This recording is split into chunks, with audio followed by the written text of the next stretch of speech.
Assalamualaikum warahmatullahi wabarakatuh. Eh, Pada kesempatan kali ini saya akan melaksanakan tugas koneksi antar materi modul 2.1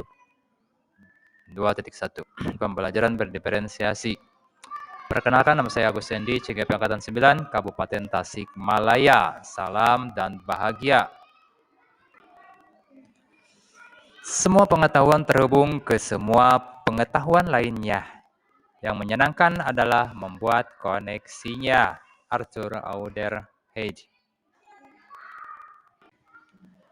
Latar belakang pembelajaran berdiferensiasi, di antaranya keberagaman murid di dalam kelas. Keberagaman baik dari segi tingkat intelektualnya, keberagaman dari potensinya, keberagaman dari hobinya, keberagaman dari latar belakangnya yang terwujud dalam kebutuhan murid. Ya. Dasar dari pembelajaran berdiferensiasi itu adalah memenuhi kebutuhan murid. Agar tahu dan bisa memenuhi kebutuhan murid, otomatis guru harus tahu kebutuhan murid tersebut. Di antaranya meliputi kesiapan belajar, minat murid, profil belajar murid. Kesiapan belajar. Pada awal pembelajaran tentunya guru akan mengadakan tanya jawab tentang kesiapan belajar. Baik siap secara materi, kemampuan, siap secara fisik, kesehatan, siap secara mental, dan siap secara alat dan bahan yang menunjang atas kegiatan pembelajaran.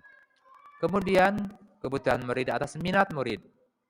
Ini menjadi pertimbangan dalam melaksanakan kegiatan pembelajaran, karena minat murid akan sangat berkontribusi dalam keaktifan murid ketika melaksanakan pembelajaran. Murid tertarik, murid mempunyai minat, akan ikut terlibat dalam proses pembelajaran dan menghasilkan pengalaman pembelajaran yang sangat menarik. Yang ketiga, profil belajar siswa, profil belajar murid.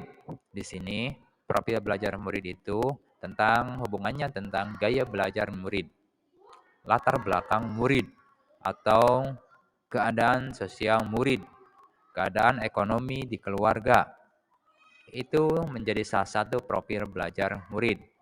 Yang biasanya dalam kegiatan pembelajaran, yang menjadi faktor pendukung dalam kegiatan pembelajaran yaitu gaya belajar murid. Gaya belajar murid ada yang kinestetik, auditori, dan audiovisual. Ini menjadi pertimbangan dalam melaksanakan kegiatan pembelajaran, khususnya dalam penyajian metode, sumber belajar, dan langkah-langkah pembelajaran yang akan dilaksanakan.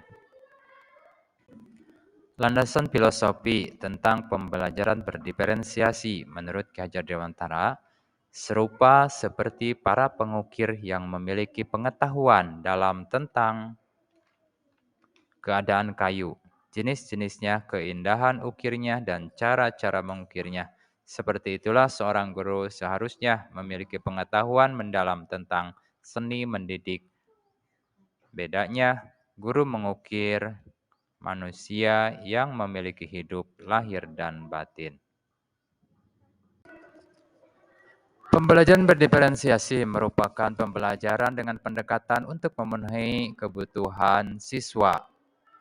Langkah-langkah dalam melaksanakan pembelajaran berdiferensiasi. Yang pertama, guru senantiasa harus bisa mengidentifikasi kebutuhan murid dengan cara evaluasi awal untuk mengetahui tingkat kemampuan awal, minat, gaya belajar siswa. Dengan mengevaluasi guru dalam sebelum melaksanakan kegiatan pembelajaran, kita dapat menentukan tingkat kemampuan minatnya. Kemudian yang kedua, identifikasi siswa yang mungkin memerlukan dukungan tambahan atau perlu diberikan tugas yang lebih matang. Jadi dengan mengidentifikasi yang pertama untuk mengetahui tingkat kemampuan awal, minat, gaya belajar. Kemudian untuk mengetahui motivasi mereka belajar. Langkah yang kedua itu pemetaan murid. Setelah diidentifikasi, guru memetakan siswa, dikelompokkan siswa berdasarkan tingkat kemampuan mereka. Ada yang tingkat kemampuan rendah, sedang, dan kemampuan tingkat komplit atau tinggi. Selain kelompok homogen sama tingkatannya, jadi dalam satu kelompok itu bisa sama tingkatannya, yang kelompok yang rendah dikelompokkan dengan yang rendah, yang sedang dengan yang sedang, dan yang komplit atau yang tinggi maupun tinggi dikelompokkan dengan yang tinggi.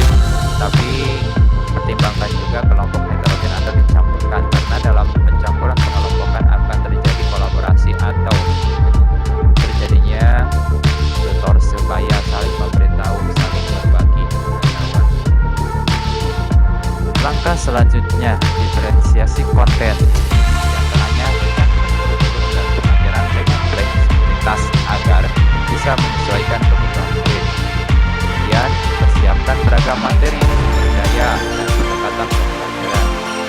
Ketiga, sesuaikan materi pembelajaran dengan kemampuan siswa, serta tambahkan materi yang digunakan kebutuhan yang berpikir dengan berikan tambahan siswa yang sesuai.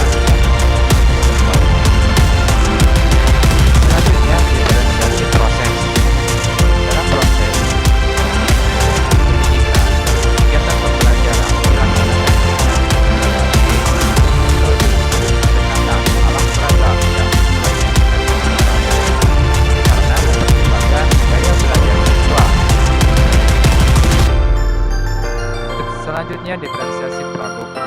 Dalam penilaian, guru memberikan kebebasan kepada siswa untuk memilih produk hasil penilaian, namun tetap melihat pada tujuan pembelajaran yang ingin dicapai. Dari langkah-langkah pembelajaran berdiferensiasi, dapat disimpulkan, pembelajaran berdiferensiasi adalah pendekatan dalam proses belajar mengajar di mana guru menyediakan beragam metode, materi, dan penilaian yang sesuai dengan kebutuhan serta tingkat kemampuan beragam siswa di dalam kelas. Tujuan dari pembelajaran berdiferensiasi adalah untuk memaksimalkan potensi belajar setiap siswa, mendorong inklusi, dan memungkinkan mereka belajar dengan gaya yang paling efektif bagi mereka masing-masing. Pendekatan ini mengakui bahwa setiap siswa memiliki gaya belajar yang berbeda dan tingkat keterampilan yang beragam, sehingga guru harus menyesuaikan pengajaran mereka untuk memenuhi kebutuhan individu siswa.